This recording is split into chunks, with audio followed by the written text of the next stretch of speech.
মায়েরা এই শূন্যতা অনুভব করছে, আমাদের কাছে বলছে সন্তান হারিয়েছি সুন্দর একটি স্বদেশ দেখার জন্য। কিন্তু আমরা কি পেরেছি সেই সকল পরিবারগুলোর সেই কথাগুলো আমাদের মনে ধারণ করতে, আমাদের বুকে ধারণ করতে?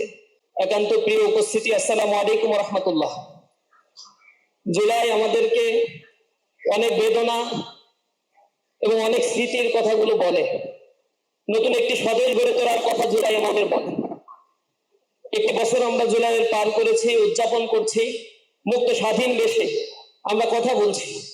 আমাদের খুব মনে পড়ে যখন ঢাকা শহরে আমরা হাঁটতাম, করোনা আগে বা করোনার পরে মুখে মাস্ক পরে হাঁটতে হতো।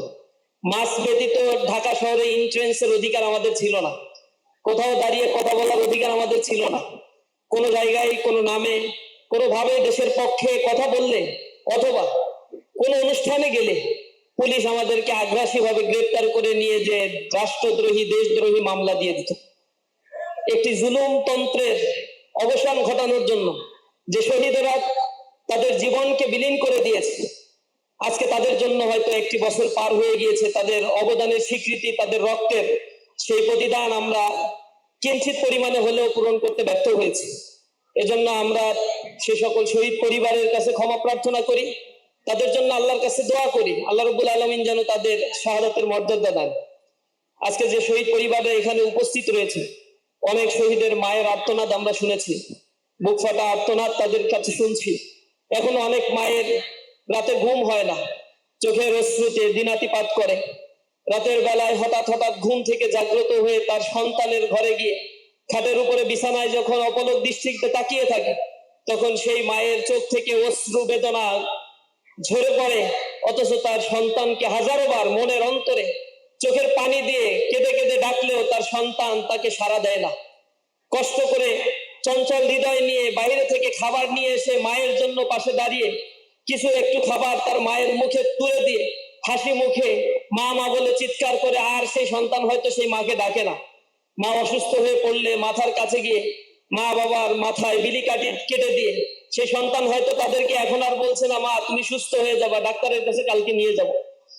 মায়েরা এই শূন্যতা অনুভব করছে, আমাদের কাছে বলছে সন্তান হারিয়েছি সুন্দর একটি স্বদেশ দেখার জন্য।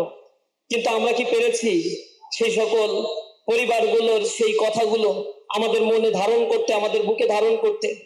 যে আহত ভাইটির সাথে আমরা কথা বলি, তারা বলে আমাদের চোখ দিয়ে হয়তো এখন দেখতে পাচ্ছি না, কিন্তু আমরা চেয়েছিলাম ঐক্যবদ্ধ একটি সুন্দর বাংলাদেশ গড়ে তোলার জন্য। আমরা তো এই কারণে রাস্তায় নামি নাই যে আমাদের বিসিএস এ কোটা দিতে হবে, বিসিএস এ আমাদেরকে পরীক্ষায় অংশগ্রহণের হয়তো আমাদের কোনো যোগ্যতাই নাই, সুযোগও নাই। কিন্তু আমরা যে বৈষম্যের বিরুদ্ধে দাঁড়িয়েছিলাম, যে গণবিস্ফোরণ গণজাগরণ আমরা তৈরি করেছিলাম, এটা ছিল দীর্ঘদিন ধরে চলমান একটি দেশের জুলুমতন্ত্রের অবসানের জন্য। এই বুকের তাজা রক্ত ঢেলে দিয়ে এর স্বাধিকার, এ দেশের জন্য চমৎকার একটি ভূখণ্ড গড়ে তোলার জন্য তারা তাদের জীবনকে উৎসর্গ করেছে। আমরা যখন দেখেছি রাস্তায় যারা শহীদ হচ্ছে, লাশ পড়ে আছে, তাদের সহপাঠীরা লাশগুলোকে তুলে নিয়ে হাসপাতালে নিয়ে যাচ্ছে, লাশগুলোকে ডাক্তার ডিক্লার দিচ্ছে যে এই লাশ আর বেঁচে নাই, সে মারা গিয়েছে। লাশটাকে সেখানে রেখে দিয়ে আর এক সঙ্গীর কাছে রেখে দিয়ে সে আবার রাজপথে নেমে আবার ইট নিয়ে, আবার একটি হাতে লাঠি নিয়ে সেই জালিম শাহীর বিরুদ্ধে জুলুম তন্ত্রকে মিটিয়ে দেওয়ার জন্য, বুকের তাজা রক্ত ঢেলে দেওয়ার জন্য এক কদম সে পেছনে হটে নাই, সামনের দিকে তীব্র বেগে ক্ষিপ্রতা নিয়ে তারা সম্মুখপানে অগ্রসর হয়েছে। ওই শব্দগুলো আমাদেরকে তখন আশা জাগিয়েছিল। বইছে বাতাস বৈরী, তৈরি থেকে তৈরি, একটি ডাকে নামতে হবে মাঠে, আবার তুমুল ঘামতে হবে মাঠে। আমরা দেখেছি এই গানের স্পিড গুলো দাবানলের মতো ছড়িয়ে পড়েছিল প্রতি হৃদয়ে।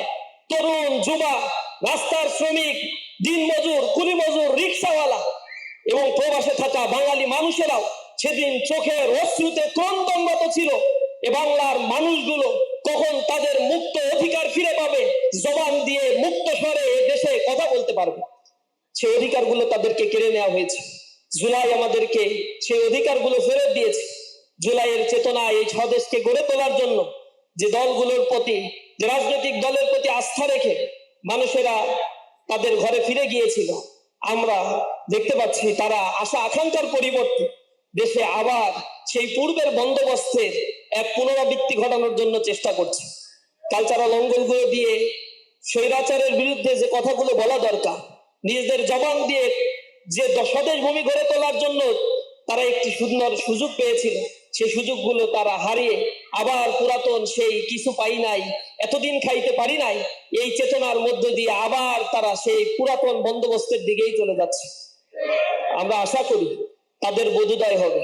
তরুণ যারা এই জুলাই জীবন দিয়েছিল, যে মানুষগুলো নিঃস্বার্থভাবে রাস্তায় দাঁড়িয়ে জীবন দিয়েছিল, তারা সেই স্মৃতিগুলো ভুলে যায় নাই। তারা যে জীবন দিয়েছিল, প্রয়োজনে দেশের প্রয়োজনে আবার রাস্তায় নেমে এই জাগ্রত মানুষগুলো স্বদেশের তরে আবার জীবন দিতে প্রস্তুত থাকবে।